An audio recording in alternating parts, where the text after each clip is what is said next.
Welcome to Just Asia, AHRC TV's weekly human rights program. These are the headlines.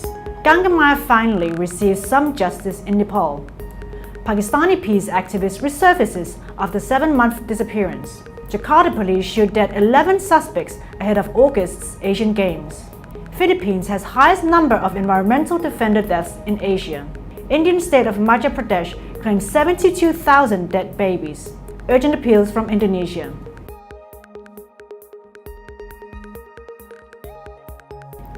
Welcome to AHRC TV's Just Asia. I'm Annie Lin. This week, Just Asia begins with Nepal, where justice is finally being served to Ganga Maya Adhikari. Ganga Maya had been staging a fast unto death at Bir Hospital, demanding stringent action against the murderer of her son. The main culprit, Chhabilal Poudel, has surrendered before the Supreme Court and is now in jail awaiting trial.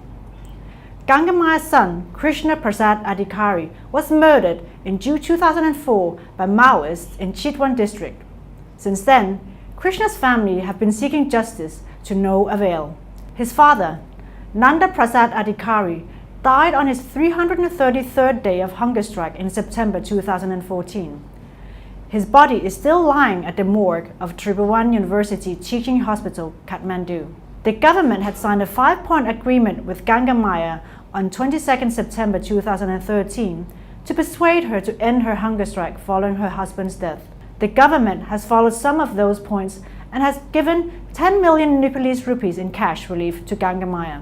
The government has also deposited the interest amount of 19,063,000 Nepalese rupees in her account.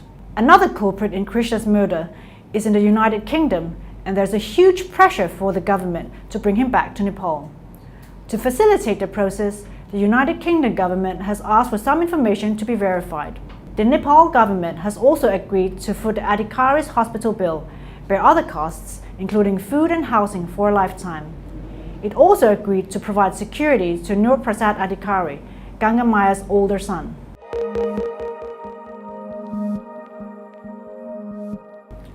Pakistani peace activist Raza Mahmood Khan has returned home 7 months after he mysteriously went missing. Convener of a friendship initiative between Indian and Pakistani youths, Raza was allegedly picked up on 2 December 2017 from his residence in Lahore by some men in plain clothes. The police are, however, tight-lipped about where the 40-year-old social activist was found, media reported. Following Khan's enforced disappearance, human rights activists, friends and family have been agitating for his release, condemning attempts to silence and arrest those speaking up for peace and human rights. Pakistan is infamous for the disappearance of those speaking out against the military and extremism. Pakistan's military and right-wing groups are eroding democracy, as seen in the general elections on Wednesday. According to a statement by the Human Rights Commission of Pakistan, this is the 30th election in the country's history. The watchdog noted that there were blatant, aggressive, and unabashed attempts to manipulate the outcome of the elections. Nearly 200 people have been killed in suicide attacks targeting election rallies.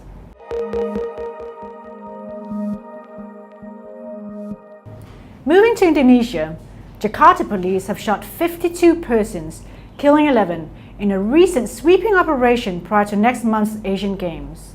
The chief of Jakarta Metropolitan Police ordered officers to shoot to death criminal suspects who were a potential threat to the Asian Games in Jakarta and Palembang beginning on August 18th. Apart from the shootings, the police have arrested some 2,000 people, 320 of whom have been named as suspects and criminally charged under the Indonesian Penal Code. Rights groups are protesting the police's massive extrajudicial killing and deprivation of liberty. They're also calling for the National Commission on Human Rights to investigate, as well as monitor future sweeping operations. In the Philippines, 48 environmental defenders were killed last year, the highest recorded number in the Asian region, says international NGO The Global Witness. Last year was considered the worst year on record globally, with 207 land and environmental activists killed across 22 countries, or about 4 deaths a week. Brazil recorded the highest with 57 deaths. According to the NGO report, there's a huge rise in killings linked to consumer products. Brutal attacks on those defending their land from destructive agriculture are on the rise. In the Philippines particularly, the Global Witness cited the Tamasco massacre in South Cotabato last December as among the major killings after 7 members of the Tabali Manubu tribe were killed. The community was resisting the encroachment of a coffee plantation. Apart from agriculture, the killings were also linked with mining, poaching and logging. Local environmental groups are asking the Philippines government to order an investigation on the increasing violation and abuse of human rights of affected communities by large-scale agribusiness, mining, energy and other infrastructure projects.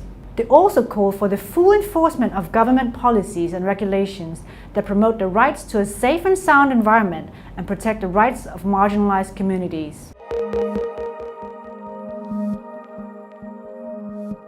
Next, in India's state of Madhya Pradesh, the government recently admitted to the death of 72,000 children in the special newborn care units of government hospitals.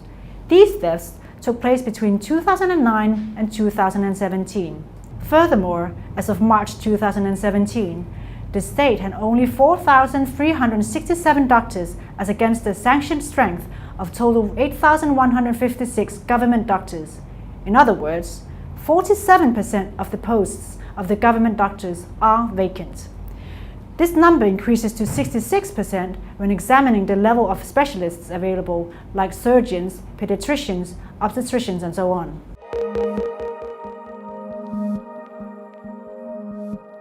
Finally, the Urgent Appeals Weekly features 2 cases from Indonesia. After army personnel unlawfully arrested and detained Isak Dewayekua in Papua, he was tortured to death. The investigation into this took a long time without substantial progress. Although the case is now being heard before the military court, there are concerns at the low standards of justice applied by the military investigators and prosecutors. Also in Indonesia, police and other government officials forcibly dispersed a movie screening organized by Papuan students in the dormitory in Surabaya, East Java province. Moreover, without clear information or evidence, the students have been accused of causing public disharmony. That is all for this episode of Just Asia. For more on these and other issues, please visit www.humanrights.asia or www.ahlrc.asia/justasia. Thank you for watching and see you next week.